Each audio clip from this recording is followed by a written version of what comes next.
Hi guys, and welcome to another Watch Geek video. Today we're featuring yet another Vario, and this time it's their 1918 Pilot, and this variant is done in brass, but they also offer a steel variant as well. Now Vario has become one of my favorite brands because they also implemented a system where each model is offered in different sizes. So this one also comes in both 37 and 40 millimeters. I featured their trench watch when it was only available in 40. In the meantime, they added that one in 37 as well, and I'm very grateful for it because this watch in 40 millimeters, even though it has a lug-to-lug of just 48, simply doesn't work on my small wrist because of this bund strap that kind of elongates the watch and makes it bigger. So this 37 millimeter version fits my small 6.5-inch wrist pretty much perfectly. I went with a brass version because I wanted it to match the orange markers and hands, and I definitely wanted the cream dial, which is actually enamel. And despite me trying very hard, the camera really doesn't do this dial justice. This almost looks like porcelain. It's glossy, it has depth, it has a very creamy, milky color, and I had to go through great lengths to at least catch some of the reflections that happen on this dial. So trust me, despite how it looks on camera, in person, this dial is simply stunning, and I love how the orange that is surrounded with black paint actually stands out from the dial, looking like it almost hovers. It truly is spectacular, but like I said, no matter what I did with the lighting and with the camera, I kept getting these flat images and flat clips, and I was simply not satisfied with how I managed to present this watch. So you just have to take my word for it. The dial in person is completely different. It's very dynamic, like I said, very milky, deep, very warm, and it truly is stunning. Now when I was getting this, because I ordered the orange one, I knew that the lume is not going to be as strong as the one on the white lumed ones, so you do have other options. You can go for a dark dial or white dial with white markers. Those glow much better. This one, due to the color of the lume, is very weak, but for me it is adequate. I'm not taking this to, I don't know, caves or anything like that. For that I have my tuna and my other divers that have much stronger lume. As for the watch itself, the 37 millimeter version drops the lug-to-lug to just under 45, which makes it sit beautifully on my wrist, even on this bund strap. Now usually I'm not a fan of these bund straps. No matter which one I try, they always look weird on my wrist. They're really uncomfortable. But this one is the first one where I didn't remove this under pad or whatever you want to call it, because it like formed to my wrist the very second I strapped it on. It is very pliable, very soft, and like I said, it follows the contour of my wrist. So this is the first bund strap where I truly enjoyed wearing the watch like that.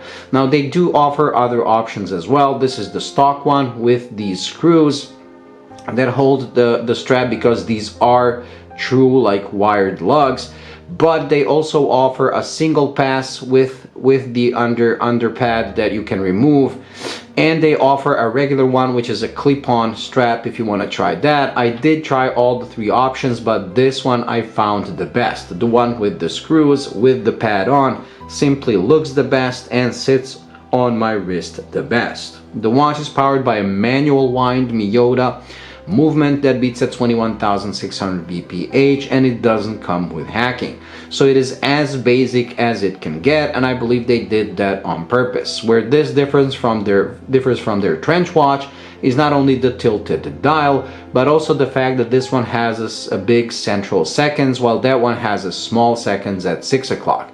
And I kind of prefer this one because it makes the dial and the watch itself cleaner, especially in 37 millimeter variant, because the trench watch in 37 has a slightly cut out the 6 o'clock marker, where you have to go for the 41 to get the full marker. But if you go for the 41, the small seconds subdial is kind of moved too much upwards, and it kind of ruins the balance of the watch.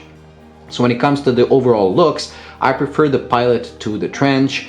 even though this tilted dial for some people is gonna be a bit of a problem to get used to. I'm used to it because of my Boltony 1921 and other watches where I have with the tilted dial. So for me it has become like a second nature, because when I twist the wrist to read the time, by the time you get to this point, so you don't have to go all the way like this, but by the time you've reached this point, you already have everything aligned at 12. So it's much easier actually and quicker to read than regular watches once you get used to it. The watch itself is pretty thin. They claim it's 10 millimeters. My calipers show 11.4, but that does include this domed sapphire crystal that does come with anti-reflective coating. The crown is period correct. It's very easy to grip and operate, and winding this watch despite this pad is actually a joy and something I really do enjoy, because a lot of my watches, especially vintage ones, are actually manual wind. Now, like I said, I really do like this watch, and do check out Vario.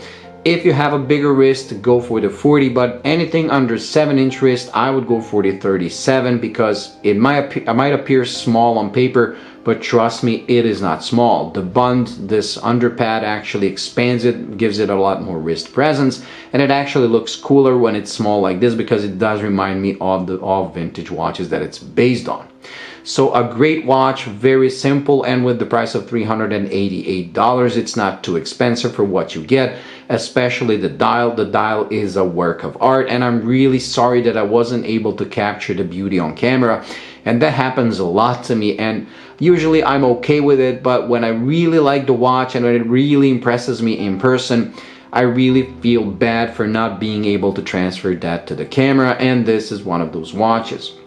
It's truly spectacular, beautiful, but somehow my camera simply doesn't have the dynamic range that our eyes have, so I cannot capture the beauty of this dial truly to its last detail. So anyways, that's it when it comes to this Vario 1918 Pilot. Thanks for watching. I hope you enjoyed. If you did, please like and subscribe, and I'll see you in the next one. Bye.